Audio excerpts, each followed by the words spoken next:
我敢打賭，喺未來5年內，肯定會有一部分人因為買咗中山嘅一啲非泥核地段嘅劣質樓盤，而最終蝕到喊都冇眼水啊！Hello，大家好，又係我阿 May 啊。咁中山嘅坑係比較多嘅，我相信好多人同你講過，中山嘅話咧有深中通道，有地鐵去廣州、深圳，返香港咧都係好方便嘅。但係呢一啲咧，只係某一部分人嘅一啲説辭，咁銷售一啲劣質樓盤嘅片面之詞。咁我哋買樓一定要有自己嘅一個邏輯，唔好過多咁聽人哋講呢一度好，嗰一度好，就咁亂買嘢啦。咁好多人買咗樓之後咧，後來就發現俾人割咗禾青啦。咁點解咧？因為自己係缺失咗呢一個基本嘅判斷規則，因為你唔去考慮清楚，以及你唔了解清楚，你連自己嘅需求係咩你都唔清楚。你就一味咁聽人哋講，分分鐘呢一啲咧就好容易俾人割禾青啦。咁視頻睇到呢一度，唔知道在座有幾多個中山嘅業者，更加係唔知道你哋係蝕咗幾多。如果你哋有咩疑問嘅話咧，其實咧都可以喺評論區探討一下嘅。如果你覺得我講得唔啱，你想丟架，我又想問翻你啦，你知唔知道點解中山今年90%嘅遠郊大盤嘅二手樓全部都喺度降緊價？而且咧仲未必賣得出。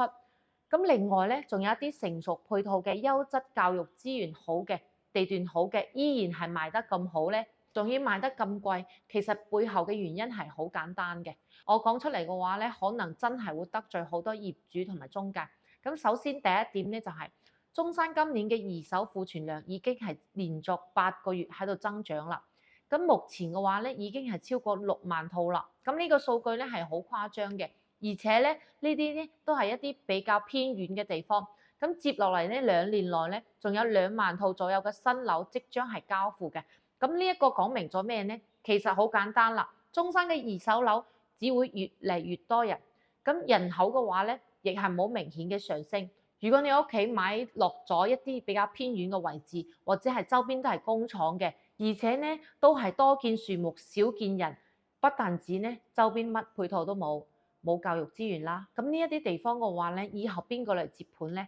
咁我想問翻啦，最後嘅話咧，呢一啲資產都會成為一個傳家寶，可能到最後連你個孫分分鐘都會嫌棄啊！